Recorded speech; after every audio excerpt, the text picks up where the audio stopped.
አንዱን ትጀምራለህ፣ እሱን ትተህ ወደ ሌላ ትሄዳለህ። እሱንም ሳትጨርስ ሌላ ትፈልጋለህ። በዚህ ባህሪ እናቴን በጣም አማረርኳትና አንድ ቀን ምን አለችኝ መሰለህ?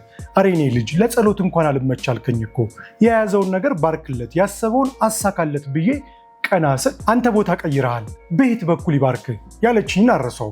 ከዛ በኋላ የገባኝ ነገር በረከትም የሚገኘው በቆይታ ውስጥ ነው። ስለዚህ አንተም በያዝከው ነገር ትልቅ ደረጃ መድረስ የምትፈልግ ከሆነ ቆይበት።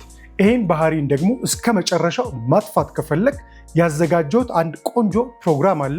በዚህ ፕሮግራም መሳተፍ ፈልጋለሁ ካልክ የተለያዩ አማራጮችን አካትቼበታለሁ። ስለዚህ ለአንተ የሚሆንን መርጠ ራስን እስከ መጨረሻው መቀየር ትችላለህ።